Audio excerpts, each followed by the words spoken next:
अवधूत चिंतन श्री गुरुदेव दत्त. श्री स्वामी समर्थ.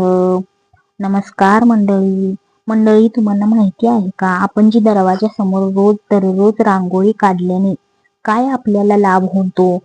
तर तुम्हाला जर ही माहिती मी तुम्हाला या व्हिडिओद्वारे तुम्हाला माहिती सांगितली, तर तुम्ही दररोज आपल्या दारामध्ये रांगोळी काढण्याची सवय लावून घ्यायची.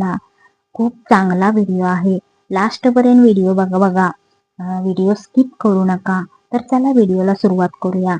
जर तुम्ही रांगोळी आवडते, पण तुम्हाला रांगोळी काढायला आवडते पण काढता येत नाही किंवा वेळ मिळत नाही, अशी तुमच्याकडे कारणे असतात, पण रांगोळीचे महत्व लक्षात घेतला तर तुम्हीही नक्कीच वेळ काढून रांगोळी काढशीला. तर मंडळी, भारतीय संस्कृतीमध्ये कला आणि परंपरेचे स्थान अनन्यसाधारण आहे. त्यातही घरच्या अंगणात रेखाटलेली रांगोळी ही केवळ रेख किंवा रंगांची रचना नसून ती समृद्ध, मंगलमयात आणि कलेचा आविष्कार आहे. रोज दाराबाहेर रांगोळी काढण्याचे असंख्य लाभ आहेत. भारतीय परंपरेत रांगोळीला केवळ सजावटीचे साधन न मानता तिला एक पवित्र आणि शास्त्रशुद्ध कला मानले जाते. या कलेचा प्रवास प्राचीन ग्रंथापासून ते आजच्या आधुनिक युगापर्यंत अत्यंत विलोभनीय राहिला आहे. तर मंडळी, आपल्याला त्याचे लाभ काय आहेत ते बघायचे आहेत.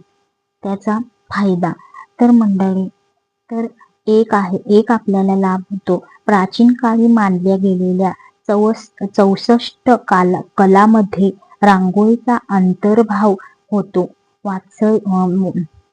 वात्सायनाच्या कामसूत्र या ग्रंथात रांगोळीचा उल्लेख आढळतो. त्यात रांगोळीची व्याख्या मन प्रसन्न करणारे कला अशी आहे.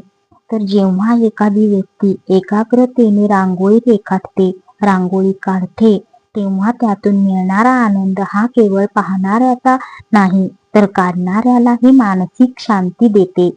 तर मंडळी, दुसरा आहे रांगोळीचा उगम हा मूलत धार्मिक विधी आणि रचनेतून झाला आहे. हिंदू, जैन आणि पारशी धर्मात रांगोळीला अत्यंत शुभप्रद मानले जाते. असे मानले जाते की घरासमोर काढलेली रांगोळी ही घराला अशुभ पासून आणि दूषित शक्तीपासून रक्षण करते. ती एक प्रकारची संरक्षण कवच असून ती आपल्या घरासमोर रांगोळी काढल्यानंतर ती आपल्या घराला सुरक्षित बनवते. म्हणून ज्यामुळे नकारात्मकता घराबाहेर थांबते. तर मंडळी, तिसरं, रांगोळी म्हणजे केवळ पांढरी पिठी नव्हे, तर सृजनशीलतेचा तो एक मोठा कॅनव्हास आहे. काळानुसार त्याचे अनेक प्रकार विकसित झाले आहेत. धान्याची रांगोळी समृद्धीचे प्रतीक मानून विविध धनधान्याचा वापर करून रेखाटलेली रांगोळी. फुलांची रांगोळी म्हणजे सुवासिक आणि ताजी फुले वापरून सणासुदीला काढली जाणारी रांगोळी. पाण्यावरील रांगोळी म्हणजे विज्ञानाचा आणि कलेचा सुरेख संगम म्हणजे पाण्यावर तरंगणारी नेत्रसुखद रांगोळी. फळांची रांगोळी नैवेद्याच्या ठिकाणी किंवा विशेष पूजेसाठी फळांची रचना करून केलेली कलाकृती म्हणजे रांगोळी. रांगोळी ही पूर्वीपासून चालत आलेली आपली कला संस्कृती आहे. ती केवळ जमिनीवरची रेखा नसून संस्काराचे लेणे आहे. एका जुन्या काव्यपंक्तीत रांगोळीचे महत्व अधोरेखित करताना म्हटले आहे, फुले स्वस्तिके रांगोळीची लिहावी, अशी की जणे कौतुके ती पहावी. अर्थात आपल्या अंगणात फुले आणि स्वस्तिकाच्या रांगोळीची रेखण अशी असावी की येणाऱ्या जाणाऱ्या प्रत्येक व्यक्तीने थांबून कौतुकाने ती पहावी आणि त्यातून त्या घराची शुभता आणि रसिकता जगासमोर यावी. तर मंडळी, अशा प्रकारे रांगोळी दारात काढल्यावर अशा प्रकारे महत्व आहे या रांगोळीचे. तर तुम्ही रांगोळी काढत असाल आणि जर तुम्हाला काढायला आवडत असेल तर ती खूप शुभ आहे तुमच्यासाठी. आणि तुम्ही रांगोळी काढता तुमच्या घरातली